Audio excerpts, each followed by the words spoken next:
Hi guys, I'm Rick. Welcome to my kitchen. Today I'm making a beef roast in my Cook's Essential air fryer. Alright, I'm starting out here with roughly a 3-pound beef roast, so you want to make sure you get one small enough to fit in the basket of your air fryer.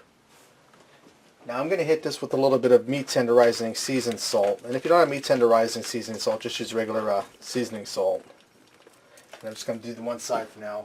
Then I have some spaghetti seasoning. And what this is pretty much is just dehydrated onion, red and green pepper, garlic, salt. So you can just like throw all them spices together and just throw them on there.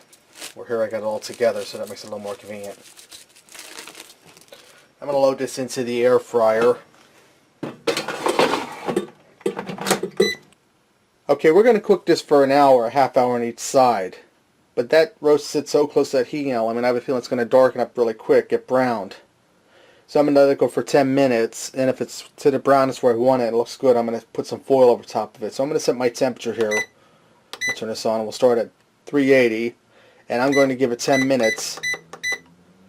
Now this will come up to temperature, it'll start cooking, and it'll count down. Now when my time's up, I'll check to see how brown it is. If it needs a little more time, I'll give it to it. And I'll see how quick it's browning. I may not need to put foil on it at all. So when my time's up, I'll be back.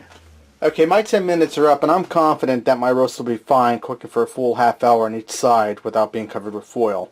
So I'm going to get that back in there, give it 20 minutes more on this side. Then when it's time to turn it over, I'll be back.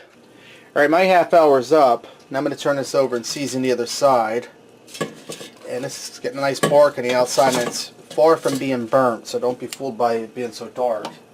I'm going to have more of that seasoning salt again. And like I said, well, meat tenderizing, seasoned meat tenderizer. If you don't have this, just use seasoning salt or even a little bit of table salt will work. More of that spaghetti seasoning. Now I'm going to put this back in for another half hour. And it will be done. Alright, my hour's up. I'm going to get my roast out of here and tin it with some foil and let it rest for 10 minutes before we cut into it. Alright, my 10 minutes are up. This is done resting, and you can see how juicy it is already. Let's go ahead and cut into this and see how it looks. And it has a nice bark on the outside. Once you get through that bark, it's easy slicing. And like I said, when you convection bake something, the moisture gets sealed in.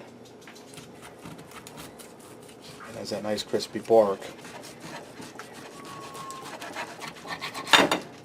You see how nice and tender and juicy that is? Let's go ahead and fix up a plate and see what we got. I also went ahead and made a baked potato and some peas for on the side. So there you have it, beef roast in the Cook's Essential air fryer. Give this a try. I think you'll like it. And until next time, I'll see ya.